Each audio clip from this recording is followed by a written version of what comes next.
Hi friends, ఇవాళ విజయవాడలోని కృష్ణమ్మ నదిని చూద్దాం రండి. కృష్ణా నదికి ప్రకాశం బ్యారేజ్ దగ్గర మొత్తం వాటర్ మంచిగా వ్యూ చాలా బాగుంది. సంతోషంగా హ్యాపీగా ఎంజాయ్ చేయొచ్చు ఇక్కడికి వచ్చి.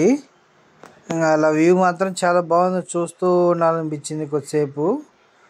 అలా ప్రకాశం బ్యారేజ్ దగ్గరికి వచ్చాను. బ్యారేజ్ మీద నుంచి చూస్తే మాత్రం ఫ్లోటింగ్ ఏదో అలలు మాదిరిగా మంచి ఫ్లోటింగ్ ఉంది.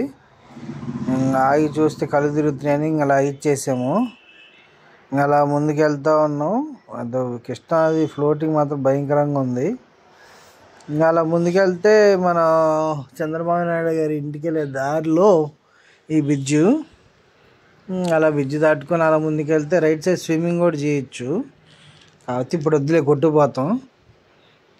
అలా ముందుకు వెళ్తూ ఉంటే ఇదిగోండి ఇక్కడి నుంచి అక్కడ స్విమ్మింగ్ ఇవన్నీ చేయడానికి ఉంటుంది. బట్ ఇప్పుడు వద్దులే, మంచి ఫ్లోటింగ్ ఉంది కదా, లాక్కొని వెళ్ళిపోద్ది కృష్ణమ్మ. అలా ముందుకు వెళ్తూ ఉన్నాం. మన ఇక్కడ మంచి పంటలు పడుతున్నాయి, వాటర్ ఫెసిలిటీ బాగున్నాయి కాబట్టి. మంచి అరటి చెట్లు, మంచి పూలు, అంతా మంచిగా ఎన్ని పంటలు వేసినా 3 సార్లు పంట పండుద్ది ఇక్కడ. అందుకే చుట్టూ పచ్చటి వాతావరణం ఉంది. ఈ పక్కన మొత్తం ఆశ్రమాలు ఎక్కువ ఉంటాయి. వృద్ధాశ్రమం ఒకటి, కృష్ణుడి గుడి ఒకటి అలా ఉన్నాయి. అలా చూడండి, బ్యారేజ్ వైపు చూడండి ఎంత ఫ్లోటింగ్ ఉందో. అసలు చూస్తేనే అక్కడ కళ్ళు తిరుగుతున్నాయి, అంత ఫ్లోటింగ్ ఉంది. బ్యారేజ్ మీద నుంచి ప్రకాశం బ్యారేజ్ ఇది. ఇక్కడ సగం విజయవాడ, సగం కృష్ణా జిల్లా, తర్వాత గుంటూరు జిల్లాకు వస్తుంది. ఇంకా అలా మంతెన సత్యనారాయణ ఆశ్రమం దగ్గరికి వచ్చాం.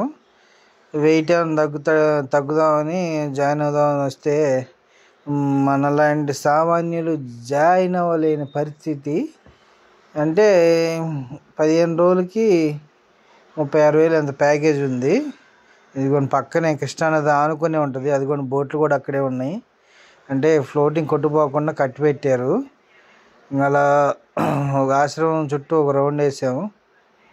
అలా ముందుకెళ్ళి ఇంకా అలా చూస్తే చంద్రబాబు నాయుడు గారి ఇల్లు చూద్దాం అనుకున్నాం. మధ్యలో మా బావ కలిసాడు, ఆశ్రమం నుంచి తేనె తెచ్చుకుంటున్నాడు. ఇదిగోండి ఇదివరకు ప్రజావేదిక ఉండేది కదా, ఇదిగోండి ఇక్కడి నుంచి లోపలికి వెళ్తే చంద్రబాబు నాయుడు గారి ఇల్లు. ఇదిగోండి వెనకాల వ్యూ మాత్రం ఎదిరిపోయింది. అలా బ్యారేజ్ మీదకి వచ్చాం. బ్యారేజ్ మీదకి చూస్తే ఇటువైపు చూస్తే మొత్తం చాలా ఫ్లోటింగ్, చాలా వాటర్ మొత్తం సముద్రంలోకి వెళ్ళిపోతున్నాయి. ఇవన్నీ ఇంకా పొలాలకి అంటే ఈ వదిలి మొత్తం డైరెక్ట్ సముద్రంలోకి వెళ్ళిపోతాయి వాటరు. ఇక్కడ ఉన్నాయి మాత్రమే మనకి వాడుకోవడానికి. అలా కిందకు చూసాను ఎలా ఉందని పిల్లల దగ్గర నుంచి. భలే స్పీడ్ మీద వెళ్ళిపోతున్నాయి వాటరు. వర్షాలు పడ్డాయి కదా ఈ మధ్య. అలాగే 4 ఫోటోలు తీసుకొని ఇంకా అలా ఇచ్చేసాము, నేను శివగాడు ఇద్దరం. ఇంకా బాయ్ ఫ్రెండ్స్, ఇంకో వీడియోలో కలుద్దాం.